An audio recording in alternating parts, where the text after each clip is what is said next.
cars, later ones, so the likes of Ferrari Challenge cars and Lamborghinis. GTH is for GT4 cars in reality, GT4 homologated cars. So off they head on their formation lap. Let me guide you through the grid then for round 19 of the championship here at Donington Park. It is Morgan Tilbrook that starts on pole position, and alongside will be Hugo Cook. Apologies, the graphic is incorrect there. Row 2 of the grid is Ian Loggy, and alongside is the number 67 car of Simon Orange. So apologies, the grid that we're getting up there is not the correct grid. Row 3 of the grid is number 11, which is Mike Price, and alongside is 23 Ian Campbell. And row 4 is number 4 Graham Tilley, and 44, which is John Whitehouse. Row 5 of the grid, 13 Tom Webb alongside 24 Andre Borodin, and row 6 is number 9 Jensen Lunn alongside 22, which is Rich Mason. Already though there are problems on this formation lap for Will Dendy by the look of things at the wheel of the number 17 McLaren.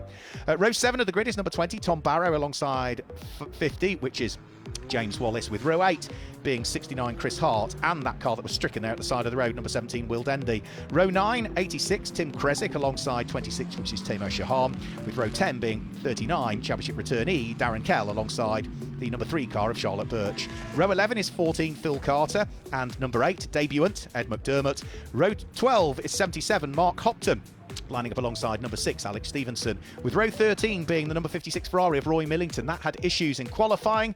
We've got more issues out there on track at the moment, with Ian Campbell stricken, John Whitehouse stricken, Andre Borodin stricken, and Rich Mason all stricken. So I suspect this is going to be some sort of aborted start. Yes, so the number 56 Ferrari with problems in qualifying, that was dropping coolant onto its rear tyre, so that's why that's qualified way down through the order.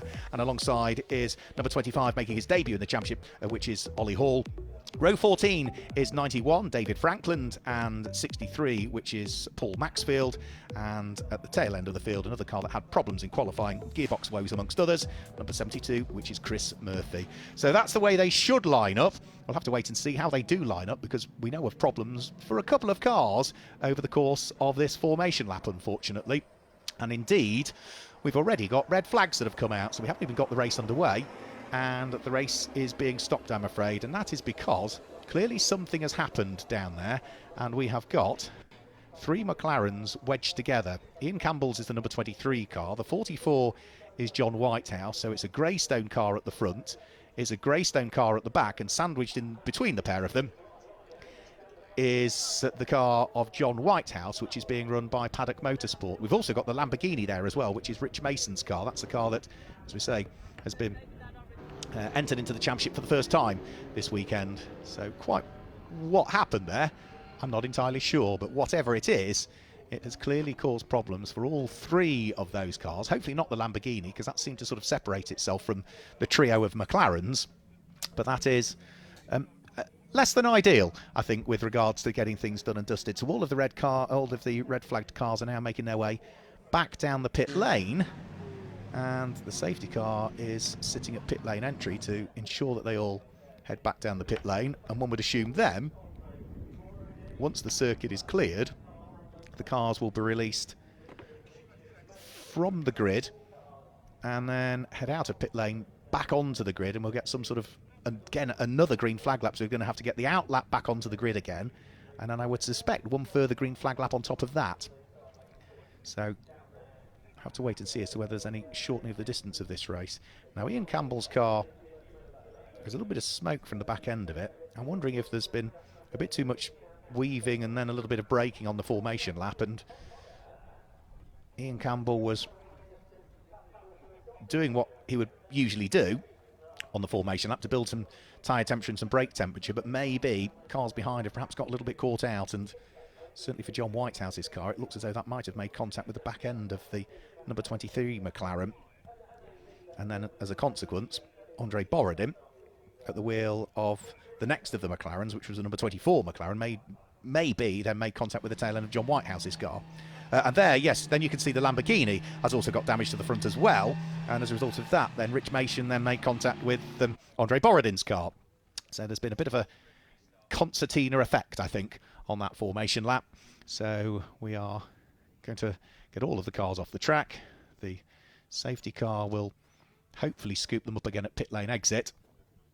Now, whether they are going to utilise this as a formation lap rather than an out lap to get onto the grid, they might utilise this as a formation lap to in reality mean it's a green flag lap. So when they come out of the pit lane, they'll be on the green flag lap and they'll get going next time through. But we'll wait and see. For those cars that were involved in the incident, you can see they're not joining the queue, because you can see the Rich Mason Lamborghini with the damage to the front heading in towards its pit box. That car being run by Greystone GT.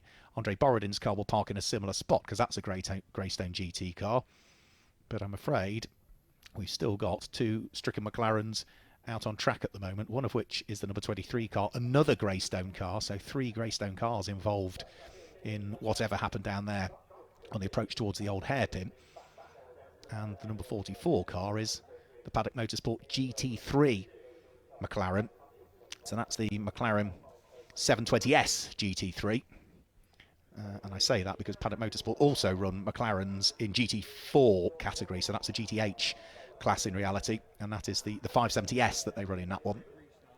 McLaren earlier on this year having already announced that the replacement for the 570S GT4 will begin to be available in 2023. So we might see, not necessarily next year, but we might see over the course of the next year or two, a few of those filtering through into the GT Cup Championship. Conversations going on as to exactly what happened there, and I would imagine apologies being made or head scratching being done as to exactly what happened, but you can see the disappointment in the body language of the taller one of the two gentlemen with the crash helmet on, that being Ian Campbell, who I think is about to take off his crash helmet. You see a shake of the head for Ian Campbell, and not the best of starts for the weekend for Ian Campbell, a man who was new to racing last year and not only got to grips with the GT4 McLaren that he was in last year's championship, but has now got to grips with this GT3 car very, very quickly indeed. Partnered up with the pro driver, which is Ollie Webb. Ollie, who is a former European Le Mans Series champion in the P2 class back in 2014. Where does the time go? 8 years ago that he won that championship. Scary how quickly time flies by. And as for the other driver who Ian Campbell was chatting to, that is John Whitehouse, who himself was an overall GT Cup champion back in 2019. Not only did he win the GTH category in the GT4 McLaren, he was also the overall champion back that year, was John Whitehouse, partnered up with Steve Ruston, as those two continue to be. So, as ever, our fantastic, hard-working marshals trying to clear the incident as quickly as possible. Conversations going on as to what they need these drivers to do to get going. You can see the telehandler at the back of it. There's bits of sweeping up being done as well. There's chocks being put underneath the wheels to try and get the flatbed recovery unit out there. But in the meantime, until the track is clear, everybody is just going to have to be held there in the pit lane. And then only once the stricken cars are out of the way, the recovery trucks and the telehandlers are all back behind the wall or back into the paddock area. The marshals have done their sweeping up and have then headed back to their respective marshals' posts as well. Only once all of that has happened will we finally be able to get another attempt at trying to start this race underway. Now, the timetable reasonably tight here at Donington Park, so I'm hoping that we still will get the full 25 minutes duration in. At the moment, there's no suggestion other than it's still going to be a full 25-minute restart, but race control will be evaluating the situation and trying to establish as to whether, with what happened out there, whether then there's a bit too much pressure on the timetable. And let's hope not, that we don't end up with any sort of shortened race, but it probably depends as to how quickly the final bits of clearing up can be done. And hopefully all of those cars that are involved will all be able to take the restart as and when we get things back underway very, very shortly.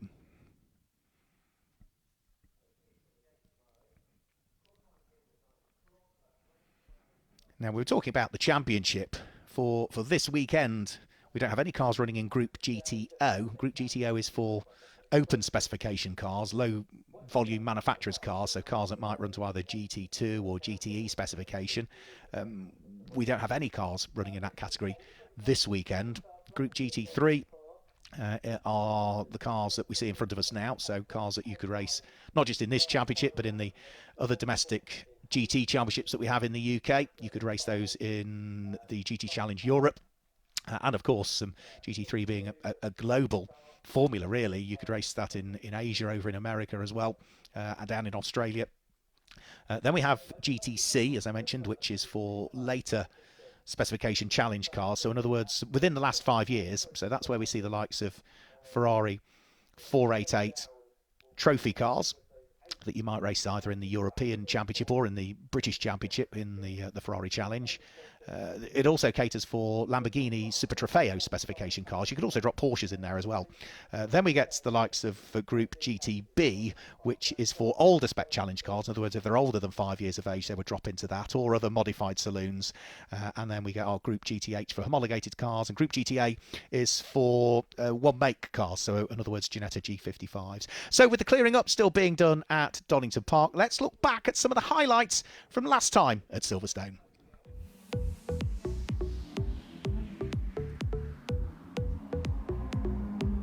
So in the first race of the weekend, it would see Ian Loggy line up alongside Hugo Cook on the front row of the grid. But when the lights went out, the extra power of the Group GTO Radical of Steve Burgess would take the lead. But contact at the first corner involving John Saunders and Ria Lucas would bring about an early safety car. That would back up the field. And once the incident was cleared, would be ready to go racing once more, with Steve Burgess in the Radical in Group GTO leading the way. There was also damage for Will Dendy, who had to limp the Orange Racing with JMH McLaren back into the pit lane. That would do for his race in Group GTH. There was also problems for Sarah Misser at the wheel of one of the Formula Woman cars. So with 3 or 4 cars strewn around the circuit, the safety car would be out for a couple of laps, and once everybody was out of harm's way, we would get the race back underway, with Steve Burgess leading the way from Hugo Cook in second place. But he was under attack from Ian Loggy, the two Mercedes running side by side towards Copse Corner. Problems for Andre Borodin would see his McLaren pitched into a spin. He would get going again, but the brilliant battle was now really raging for second, third, fourth and fifth position and the lead of Group GT3, with Hugo Cook under attack from Ian Loggy. Right behind them was the McLaren of Simon Orange, and Mike Price was not too far away at the wheel of the light green Mercedes. There was also a great fight going on for the lead of Group GTH, with Chris Hart in the Mercedes looking to try and attack the Porsche of James Wallace. A little bit of contact between the pair of them as they turned in towards Luffield. They would still be side by side on the way out of the corner. There'd also been an overtake as well, and that could be important for the championship, as Simon Orange had squeezed his way through and ahead of the Mercedes of Ian Loggy. But it would be Steve Burgess who had come through to claim the first win of the weekend, from Hugo Cook in second place, Simon Orange in the McLaren in third, Ian Loggy being chased by Mike Price all the way towards the checkered flag. There were still some other battles going on circuit though, not least of which was for the lead of Group GTC. It had all changed in the final lap, and it would be Jensen Lunn on the weekend, where there was just one Lamborghini from Top Cats Racing with Hex.com due to the problems that befell Warren Gilbert earlier on in testing in the weekend. They would come through and claim a win in Group GTC. That would mean a lot to the team this weekend.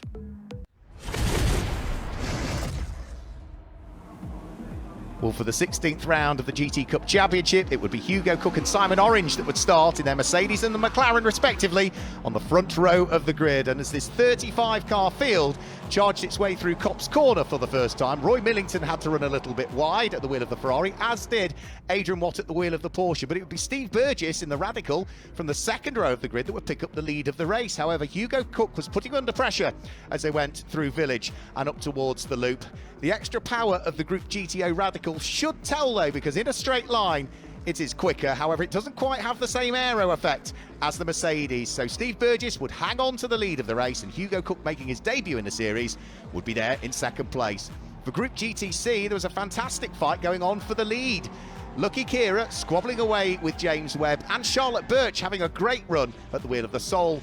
There was a spin for Andre Borodin at the wheel of his Greystone GT McLaren, but the lead squabble in Group GTC was just getting better and better and better. The 3 Lamborghinis were getting caught by the Ferrari in the background of Roy Millington, whilst Andre Borodin started to make progress again, having recovered from his spin. Hugo Cook had another nibble for the lead of the race in exactly the same place as he had earlier on, the run in towards Village, but this time through, the Mercedes cleared the Group GTO Radical, and it will put Hugo Cook at the wheel of his Enduro-supported Mercedes that he's sharing with Marcus Clutton in the pit stop race into the lead of the race. He would still, though, try and defend to make sure he kept that Radical behind on the run down the Wellington Straight and in towards Brooklands. Back to the lead battle in Group GTC, Charlotte Birch having her best run of the season, but she was still under pressure from the light blue Mercedes of James Webb all of the time, whilst the red Ferrari of Roy Millington was beginning to close in. However, for Lucky Kira, there was a wing failure on the number 247 Group GTC leading Lamborghini. You would like to think around Silverstone that would cause him problems. He had lost a couple of places, but he was about to pick them back up again, just as the pit window opened. During that pit window, David McDonald took over the Lamborghini. They removed the rear wing on it, which meant that the thing was a rocket ship in a straight line. Did make it rather difficult round through the tricky corners, in particular the very fast section at Abbey, and of course through the Maggots and Beckett's complex. That was not going to be a nice Lamborghini to drive for the rest of the race. In Group GTH, Will Dendy was leading the way, whilst there were some great fights going on between the two Formula Woman cars, the number 64 car and the number 65 car respectively. Steph Saw eventually managing to sneak her way through and ahead of Jodie Sloss and go through and past her teammate. Michael O'Brien had now taken over the number 67 McLaren and had managed to get himself through and ahead of the number 16 Mercedes of Ian Logie, whilst on circuit, Steve Burgess was encountering fuel issues at the wheel of what had been the overall race-leading Radical. It started to grind to a halt coming out of Luffield. He would reset everything, fire the engine back up and would get going again, but the car that had been leading was no longer even in the podium slots. It had now dropped itself down to the bottom of the top six, so it wasn't going to be a double win for the man from Nottingham who had won the sprint race earlier on in the day. Marcus Clutton, having taken over the number 66 Mercedes from Hugo Cook, was now coming under pressure for the overall race lead from the charging Michael O'Brien. Now, the Mercedes that was leading was not eligible for championship points, so maybe that was within the thought process of Michael O'Brien. He would want the overall win for himself and Simon Orange, but equally as much would know, even if he overtook the Mercedes, he was not going to gain any more championship points. Sitting in second would give them enough points to claim the win in the group with the non-championship car ahead of them. So as they worked their way through Woodcut Corner and up towards the checkered flag, it was going to be a win for Hugo Cook and Marcus Clutton in their first weekend of racing together in the GT Cup Championship. For Simon Orange and Michael O'Brien, it was second on the road, but it would beat the points for the win.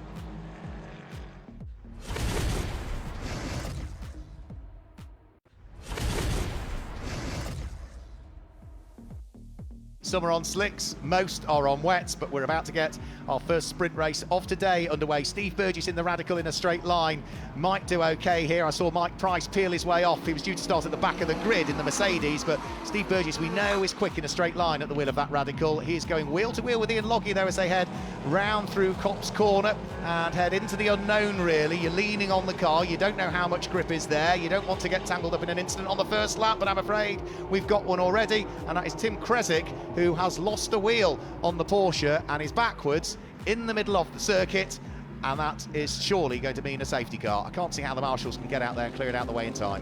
No, unless he can drive that thing away, which I don't think he will. As Ian Logie comes in, he's changing off a wet onto a slick, so they're making a decision. Steve Burgess is in at the wheel of the Raw Radical. I think everyone is jumping on the bandwagon with it now, and the Paddock Motorsport number 44 McLaren as well, they've jumped on it, so I would expect to see a lot of these GT3 cars all coming in, but you've got to take advantage of it now whilst you're on the safety car, because you lose far more time as one of the Radicals just lost a wheel. So there is Ian Logie on his fresh set of Pirelli slick tyres. He has now caught the train. He's behind David Franklin's Audi. Nice to see David back in the championship, and everybody else is coming in. So Hugo Cook has come in to decide that it's time for slick tyres, and now he is looking to close in on second position. He's got Leo Lucas directly ahead of him. Now, Graham must have started on slick tyres. We weren't aware that he'd started on slick tyres, but if he's on wets, crumbs, he's got some serious pace because he's about to go through into second position. Brilliant stuff. On for the best result of the season so far, if he can hang on to it. He's got 3 3/4 minutes to go.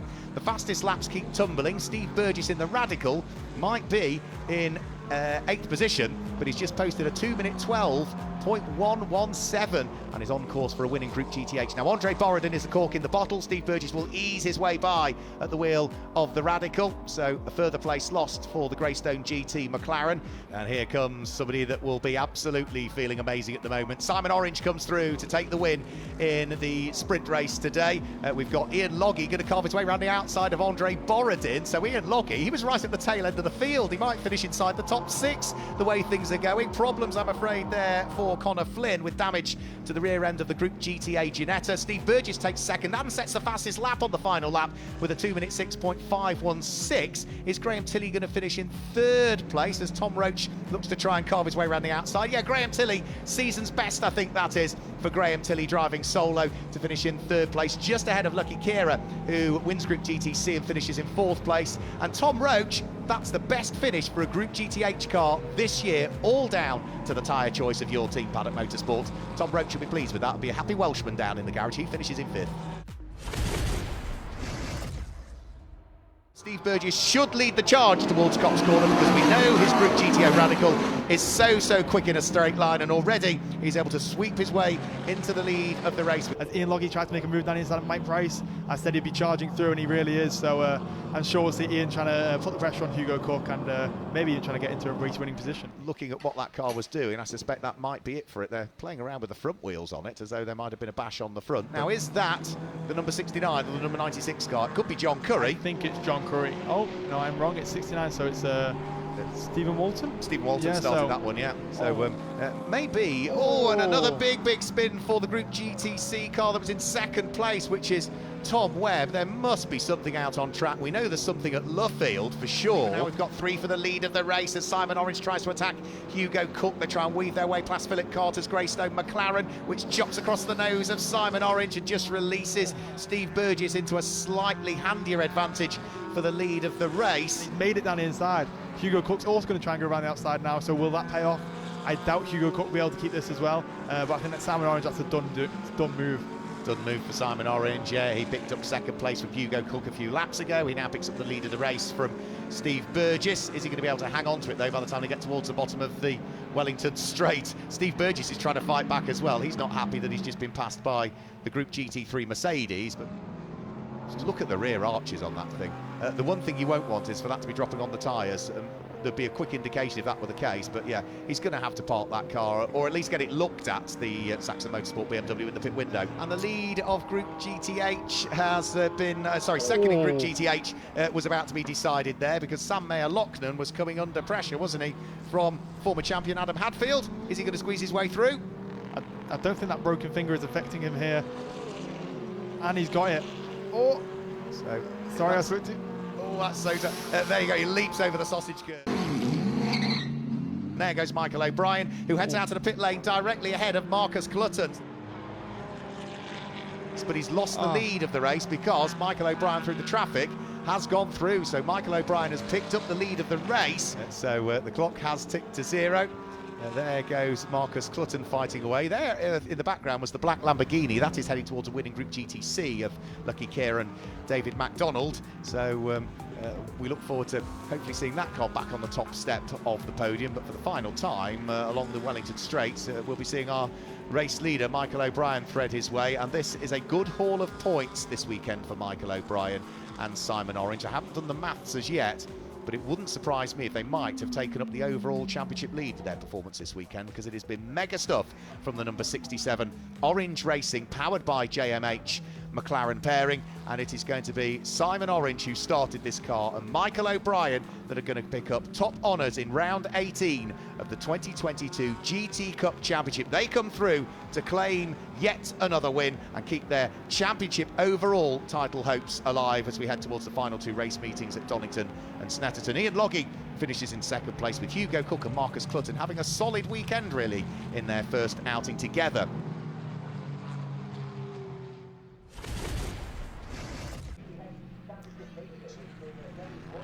So that was the highlights of all 4 races from Silverstone, and now we finally get the cars released here at Donington Park back out of the pit lane.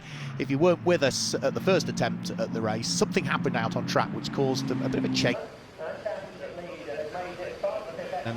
And Lamborghini getting involved, so 4 cars all stopping out on track down at the old hairpin. They've all now been recovered back into the pit lane. There's the one that was at the front of the queue, so no front end damage to the Greystone GT number 23 McLaren of Ian Campbell, but I suspect there's some damage for the tail end of the car, where his car was hit by the next car behind, which would have been John Whitehouse's car. John Whitehouse's car was then hit from behind by Andre Borodin's McLaren, and Andre Borodin's McLaren was then clobbered into by the Lamborghini of Rich Mason that was behind that. So sort of chain reaction incident, very, very unusual, but little choice but to stop the cars. So in other words, we had to red flag the race before the green flag lap. And there, out of the pit lane, now more problems as well.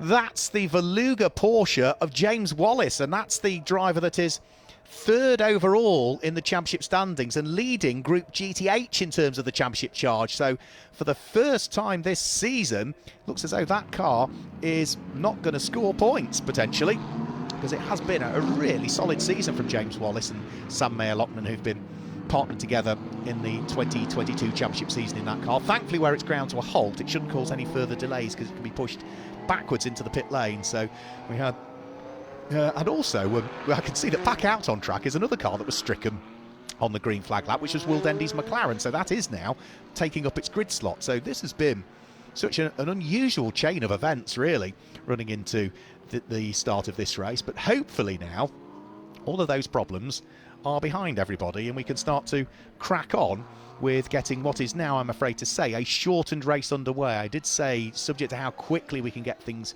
cleared up, we might still get the full 25-minute race in, but apologies, it's now going to be a 15-minute race. That's all that the timetable will allow now, once the officials have looked through as to what else we need to squeeze in with all of the other support races that we've got here at Donington Park over the course of this weekend. So that's Hugo Cook's car. That's the car that's already claimed a overall win and 2 group wins so far this year on those Silverstone highlights that we were just looking at. Hugo is driving solo this weekend, so whilst at Silverstone he was partnered up with Marcus Clutton, no, Hugo is driving solo for this weekend, whereas Marcus Clutton rejoins the car that starts from pole position in terms of sharing driving duties. So he is alongside Morgan Tilbrook in the entry list for this weekend, and of course it will be Morgan that will be starting that number 66 McLaren from pole position this time through.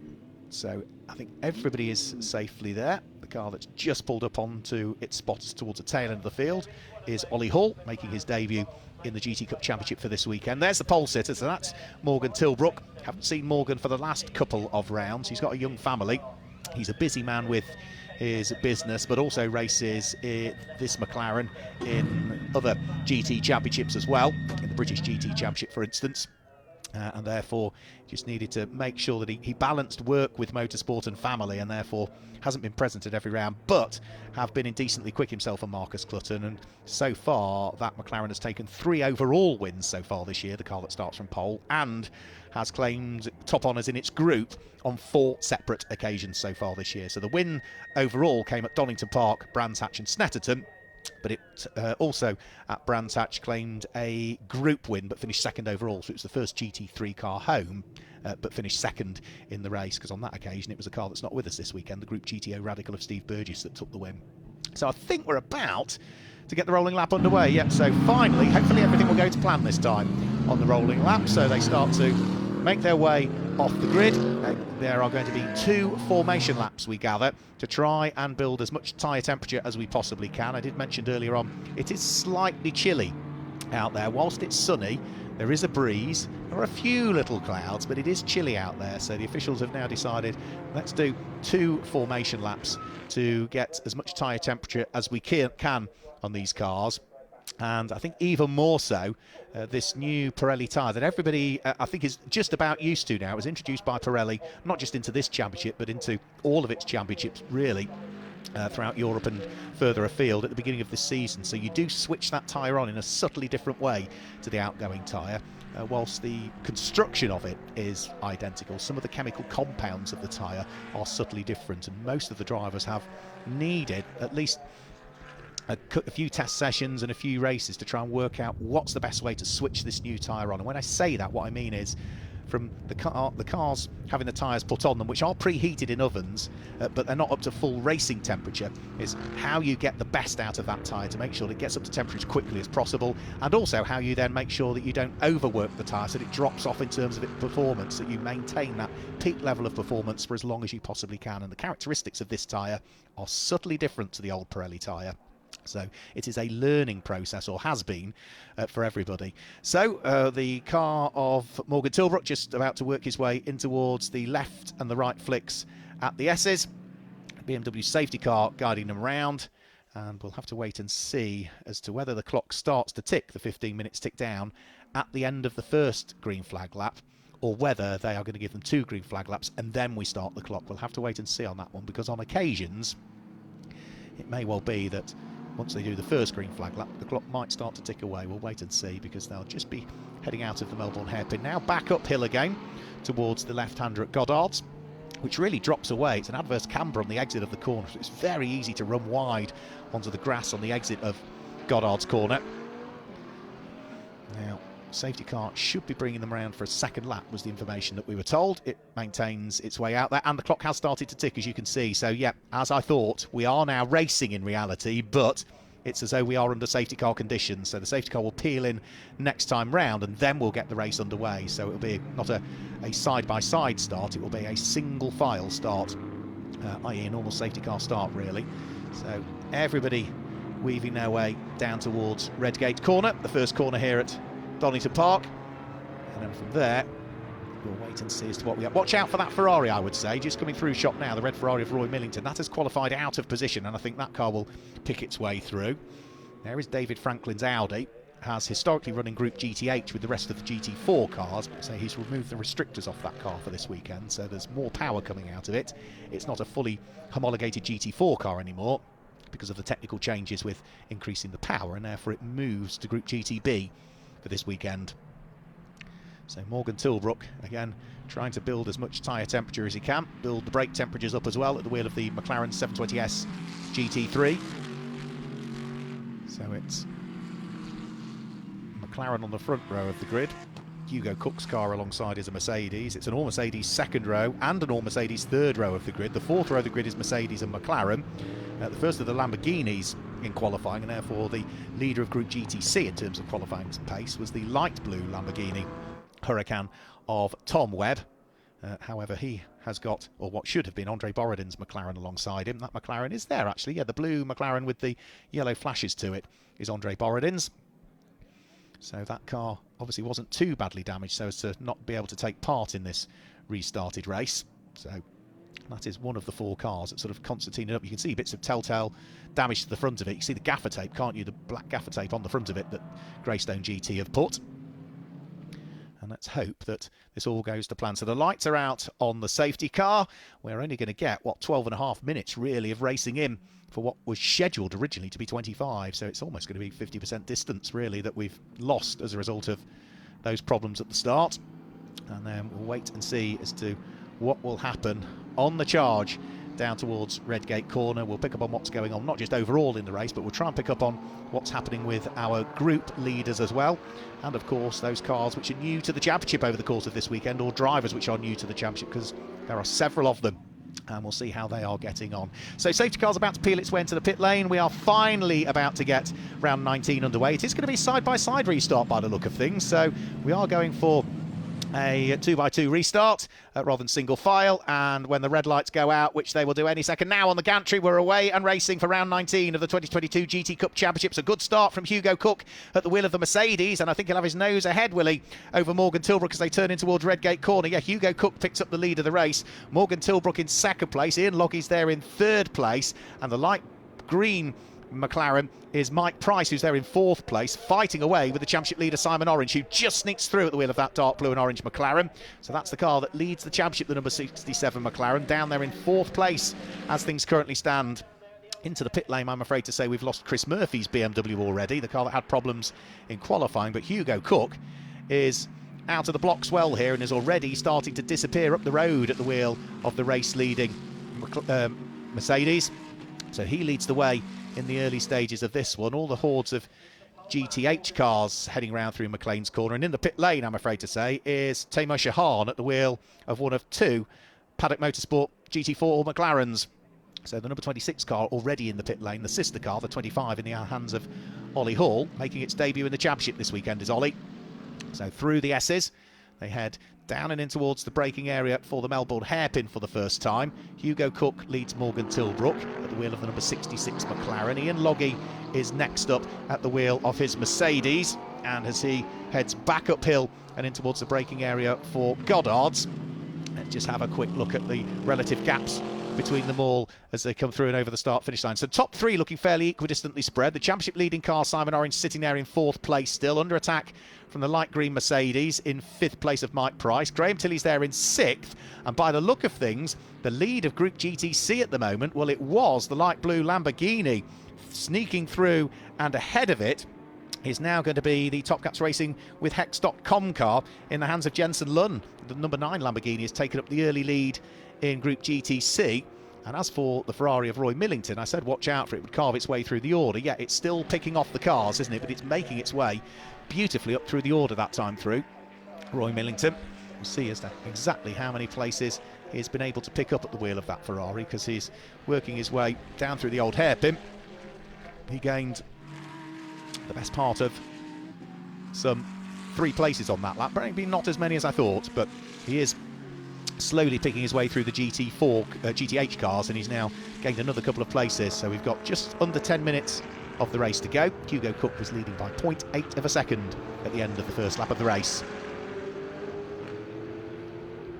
Out of Coppice Corner, down the straight that brings them up towards the S's. Roy Millington's Ferrari weaving around, trying to get through and past Darren Kell. The extra power of the Ferrari telling, so through goes another position gained for Roy Millington. Place lost for Darren Kell, but those 2 cars are in separate groups. It's the Group GTC Ferrari through and ahead of the Group GTH Mercedes. So again, Roy Millington now at the end of this lap, I would imagine, is further up through the order. Is that going to be contact further down through the order? Yes, there is, as Darren Kell has got almost bumping into the side of him there. One of the Greystone GT McLarens trying to weave its way through. They are still side by side as they head up into the braking area for Goddard's corner. And through, I'm afraid, has gone Phil Carter and taken the place away from Darren Kell. McLaren goes through and ahead, and hopefully there's no ill effects for that Mercedes. And now in the hands of Darren Kell, looks as though the Team ABBA car of Ed McDermott is trying to squeeze his way through. Ed McDermott, can he get through and up the inside? No, door is just closed in time there by Darren Kell. So Ed McDermott, who makes his debut in the championship, has to hang on to the position that he's in. That's a spin, that's Graham Tilley. That is down at the old hairpin where he's had a rotation at the wheel of the GT3 Mercedes, pointing the wrong way. Let's hope that he can get that car refired as well, because it is off the track, but not by much. Whilst Hugo Cook continues to lead the way here. Now Roy Millington that time through gained another position and came through and over the start-finish line in 14th position.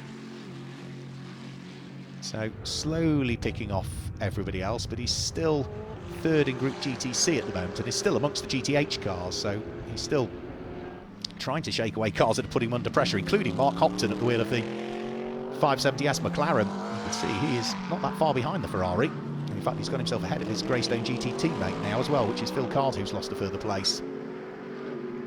7.5 minutes to go. 3 laps completed by our race leader. Down in towards the Melbourne hairpin comes Roy Millington. Look in the background, Philip Carter left the door open for the number 39 Mercedes of Darren Kell to try and squeeze his way through.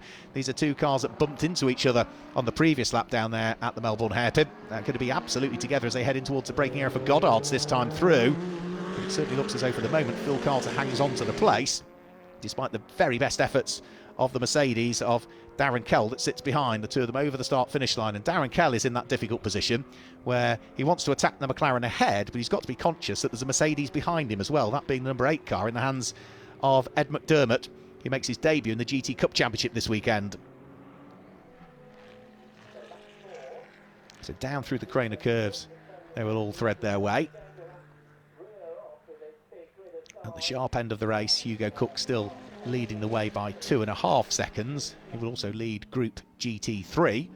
Leading Group GTC is going to be the number 9 Top Cats Racing Lamborghini, and this is going to be the fight for the final podium spot as Simon Orange dives up the inside of Ian Loggy and squeezes his way through. That's extra championship points picked up for the championship leading car. Ian Loggy, the Scotsman, is not going to make it easy though for Simon Orange to wiggle his way through, but I think he's just got the job done there. And And now Ian Loggy needs to make sure that he gets cleanly off the corner if he wants to try and re-attack as they head down in towards Redgate corner. They've also got the light green car of Mike Price not that far behind. So McLaren, Mercedes, that's third, fourth, fifth place in towards the braking area for the right-hander at Redgate corner.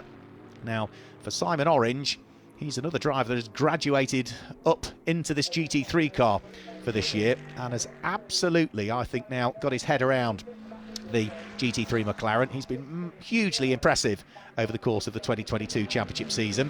And at the moment, he has got British GT championship leader Ian Loggy sitting behind him on the road at the moment, and Mike Price has come on leaps and bounds as well with his understanding of the GT3 Mercedes as well over the course of the last few races. That light green car again runs a little bit wide by the look of things that time, heading out of McLean's up towards the blind entry double apex right-hander at Coppice. Subtly different line taken from Ian Loggy through that corner compared to the Mercedes that sits behind, but since taking third place away, it certainly looks as though the number 67 McLaren in the hands of the championship leader Simon Orange is just starting to pull away. And remember, Simon knows how to win this championship because he was the champion in GT Cup back in 2020. Overall champion was Simon Orange. So out of the Melbourne hairpin, we've got just less than 5 minutes remaining. We have just about chalked 5 laps into the book now for our race leader Hugo Cook, at least, as he goes back over the start-finish line. 2 Ram Racing teammates together in their Mercedes. So Mike Price in the light green car, the dark blue and pink car in the hands of the Scotsman Ian Loggy just ahead of him, both being run by Ram Racing. They're behind the Orange Racing powered by JMH McLaren. So third, fourth, fifth descend down through the Craner curves, sweeping their way through the right-hander, through the left, then onto the brakes for the old hairpin. Very quick corner, the old hairpin as well, and a critical one because you carry the speed from there all the way up through underneath Starkey's Bridge up towards Schwantz Curve, which is where they're heading now. And you only then dive on the brakes again at this corner here, which is McLean's. Hook up the curb, don't run too wide on the exit, carry the momentum through Coppice corner. And again, Coppice, you grab the first apex, that's that one there, ignore the second apex, the car will be roughly in the middle of the circuit as you shift up through the order, and Simon Orange runs wide, coming out of Coppice that time through. That will slow his pace all the way down the straight, but thankfully for him, Ian Loggy in the Mercedes is sufficiently far behind, so he wasn't actually put under pressure as they came down the straight, but there was a slight chink in the armour there for Simon Orange in his third position. 3.5 minutes to go. In towards the Melbourne hairpin for the 6th time. They'll thread their way in this fight for the final podium spot in reality. And then from there, they'll start to head up towards the left-hander at Goddard once more. Who's leading Group GTH in the early stages of this one? It's in 10th position. The number 17 McLaren of Will Dendy is leading Group GTH. You can just see it, that orange McLaren in the background of the shot there. So over the start-finish line, they will work their way. This lap and 2 more thereafter, I would say, before we see the checkered flag come out for round 19 of the 2022 GT Cup Championship. Roy Millington cannot shake away the Group GTH cars behind as well, actually. And Darren Kell, is he going to try and get the overlap here on Philip Carter? No, thought better of it as he went in towards the S's. So that is 13th, 14th, 15th and 16th altogether. The Group GTC Ferrari with the Group GTH McLarens and the Mercedes all queuing up behind it at this stage. So that little quartet of cars just making their way up in towards the braking area for Goddard's. And another car we need to watch out for is also Graham Tilley, who, having had his spin down at the old hairpin, the Texerve Mercedes now is starting to thread its way back through the order. That red car with its day-glow flashes in the background, much more power than the cars that he's catching, so should be with them, I would have thought, by the end of the lap that they're about to start. So through Redgate corner, shift up through the gears again, down through the daunting roller coaster of a ride almost, down through the Craner curves, and then down to the lowest point of the circuit at the old hairpin, down a gear, not much more than that, hook up the curb, get back on the power as soon as you can. Be careful that you don't run wide there, because there are sensors on the outside of the circuit that pick up whether you're running wide, and if you do that too many times you'll pick up a penalty. But for the moment, everybody's staying within the confines of the circuit. And as I say, Graham Tilley now slowly edging up at the wheel of his GT3 Mercedes onto the coattails of the number 39 Darren Kell driven GT4 Mercedes that lies ahead. He should be able to power past that car down the straight, one would have thought. Now, for third, fourth and fifth, Simon Orange has disappeared up the road a little bit and left the two Mercedes of teammates Ian Loggy and Mike Price to fight it out to a degree for who's going to finish fourth and fifth, because this McLaren now just looks as though it's got enough daylight, hasn't it, between itself and the pair of Mercs that sit behind. And as they head up towards Coppice Corner, we're now into the final 60 seconds of this race, so depending on where Hugo Cook is, will he get over the start-finish line before the clock ticks to 0, or might we have an extra lap still to run in this one, which is a good thing for the likes of Ian Loggy if he wants to try and get himself back into the podium spots, but I just don't think he's quite got the car underneath him now. So out of the S's, down towards the old hairpin, they will work their way. A little bit of traffic as well that needs dealing with before too much longer, which I think is going to be Paul Maxfield's Ginetta and then David Franklin's Audi that they'll have to try and wiggle their way through and past. Blue flags waving. Hugo Cook did get over the start-finish line before the clock ticked to 0, so he's now on to his last lap of the race. Here comes Morgan Tilbrook, and for third place, Simon Orange has had a better run through the traffic at the wheel of the McLaren, whilst the Mercedes are still trying to thread their way through and past David Franklin's Audi. You can see David look in the mirror. He saw the flash of the lights from Ian Loggy, keeps the Audi out of the way. Through goes Ian Loggy, through goes Mike Price, and then David Franklin is almost picked off by Paul Maxfield, who tries to thread the Ginetta through as they head down through Hollywood, but not quite to be. So Ian Loggy now, for the final time, out of the old hairpin. Nice to see him back in the championship. Missed a round due to other commitments, and is already looking to try and scoop up a chunk more championship points. Hugo Cook, who leads the race, will be non-championship scoring for this weekend, so in reality Marcus Clutton and Morgan Tilbrook, Morgan driving solo in this race, in the sprint race, might finish second on the road, but would pick up the points for the win, because the car that's going to take the checkered flag first is not eligible for championship points this weekend, and there's only one more corner to go between Hugo Cook and what for him would be overall win number 2 of the championship season. Be nice to see a bit more of Hugo in the championship next year, subject to exactly where he wants to race this Mercedes, but he works his way out of Goddard's. Checkered flag is being readied. Round 19 of the GT Cup Championship for 2022 goes the way of Hugo Cook, who takes the win. It's going to be Morgan Tilbrook who finishes in second place. Or did Hugo Cook pick up a time penalty, I think, on that final lap of the race, maybe for running beyond the circuit limits too much, because all of a sudden he is not shown as being in the lead of the race. It looks as though it's Morgan Tilbrook on corrected times that is going to pick up the win, and Hugo Cook will finish in second place with Simon Orange in third, Ian Loggy in fourth, Mike Price in fourth place. It's going to be Jensen Lunn that will be next up. He will be the winner of Group GTC if he keeps the Top Cats Racing with Hex.com Lamborghini where it was. But for Hugo Cook, he might have led all of the races, but the timing screen suggests at the moment that a time penalty has been applied to him, and therefore that is going to drop him down through the order. It was a 10-second time penalty for number 36 car of Hugo Cook for being out of position at the start. Now, I did wonder if the nose of Hugo Cook's car was ahead of Morgan Tilbrook when the lights went out, and it would suggest that yes, he was ahead, and that was why I got such a good run down towards Redgate Corner to take up the lead of the race at the very beginning. So a 10-second penalty is being applied. Here comes the winner of Group GTH, flashing his lights over the start-finish line. It's another win in Group GTH for Will Dendy, chased all of the way to the checkered flag by the car of Chris Hart that sits behind. So that's it's going to be another win for the Group GTH McLaren to come through and finish in 10th position overall. 11th it will be for Chris Hart. And then we get the squabbling Greystone GT McLarens of Mark Hopton, Philip Carter, and then Darren Kell over the start-finish line, who've all got themselves ahead of Roy Millington's Ferrari on that final lap of the race. So Roy Millington back behind the cars that he had been squabbling with. I think that is pretty much everybody now having taken the checkered flag. They'll work their way back into the pit lane. So hopefully, now they've all taken the checkered flag, we might very shortly be able to confirm the results with you, potentially.